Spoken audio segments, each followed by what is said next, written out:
नमस्कार दोस्तों, मैं डॉक्टर रोहित कुमार आपका हार्दिक स्वागत करता हूं अपने इस यूट्यूब चैनल में।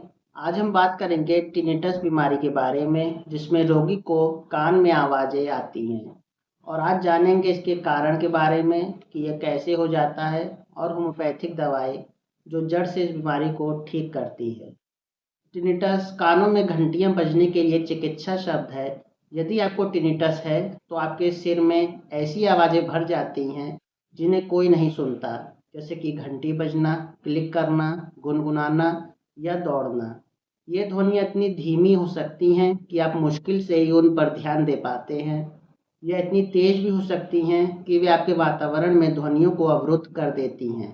गंभीर टिनिटस वाले लोगों को ध्यान केंद्रित करने या सोने में परेशानी हो सकती है। टिनिटस कोई बीमारी नहीं है, यह कान की चोट या उम्र से संबंधित हियरिंग लॉस जैसी कई स्वास्थ्य स्थितियां का लक्षण है। अब बात करते हैं टिनिटस के कारण के बारे में। सबसे पहला है एज रिलेटेड हियरिंग लॉस। आपका मस्तिष्क एक निश्चित स्तर की ध्वनि उत्तेजना का आदी है। परिणाम स्वरूप आपकी हियरिंग नर्व एक निश्चित स्तर की गतिविधि के लिए अभ्यस्त हो जाती है। जब हियरिंग लॉस होती है तो आपके मस्तिष्क को कम उत्तेजना प्राप्त होती है, लेकिन आपकी हियरिंग की नस अभी भी उसी गति से सक्रिय हो सकती है जो हमेशा होती है। इससे आपको ऐसी ध्वनियाँ सुनाई दे सकती हैं जो वास्तव में मौजूद नहीं हैं। 65 वर्ष से अधिक आयु के लगभग 3 में से 1 वयस्क के कानों में घंटियाँ बजने लगती हैं। अगला है शोर शराबे की आवाज़ से हियरिंग लॉस का होना। तेज आवाज़ के संपर्क में आने से सुनने की शक्ति कम हो सकती है और टिनिटस हो सकता है। यह समय के साथ या कोई घटना से हो सकता है, जैसे कोई विस्फोट या नज़दीक से गोली चलना या लाउडस्पीकर में बहुत समय तक रहना या बहुत समय से तेज आवाज़ में हेडफोन कान में लगा के सुनना।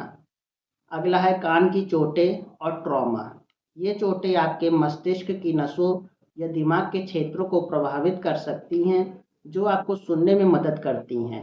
जिन लोगों को चोट लगने के बाद टिनिटस होता है, उन्हें आमतौर पर केवल एक कान में आवाज़ सुनाई देती है, जिस तरफ चोट नहीं लगी हो।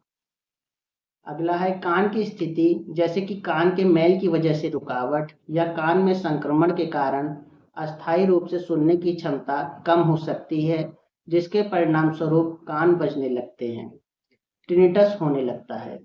अगला है यूस्टेचियन ट्यूब में अगर डिसफंक्शन हो जाए तब भी टिनिटस होने का चांस बढ़ जाता है।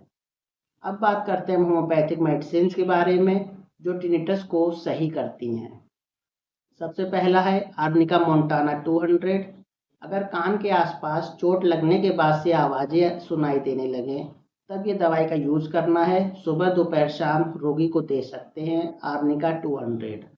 अगली दवाई है बेलाडोना 30। अगर रोगी को अपनी ही आवाज़ सुनाई देती हो कानों में बार बार, तब ये दवाई सोचें, बेलाडोना 30। अगली दवाई है काली म्यूर। कानों में चलती हुई ट्रेन की आवाज़ आना, पक्षियों की चहचहाहट की आवाज़ें लगातार बनी रहना, तब ये दवाई सोचें। अगली दवाई है लीडम्पाल। तेज घंटियों की आवाज़ें आना, जैसे घंटी बज रही हो, और तेज हवाओं और तूफानों की तरह गरजते हुए की आवाज़ आना, तब ये दवाई सोचें। अगली दवाई है पेट्रोलियम 200। कान में घंटियां बजने और कोई चीज़ के चटकने जैसी आवाज़ें आना, तब ये दवाई सोचें। अगली दवाई है बेराइटा म्यूर। कान में घड़घड़ाहट और भिनभिनाहट की आवाज़ आना, ध्वनियों और आवाज़ों का गूंजना, चबाते समय कुछ चटकने की आवाज़ आना, तब ये दवाई सोचें। और भी बहुत सारी दवाई हैं जो टिनिटस में अच्छा वर्क करती हैं। अगर आपको कोई भी कन्फ्यूजन हो तो आप हमसे बताए गए नंबर पे संपर्क करें और कंसल्ट करें। वीडियो को लाइक और सब्सक्राइब करें। धन्यवाद।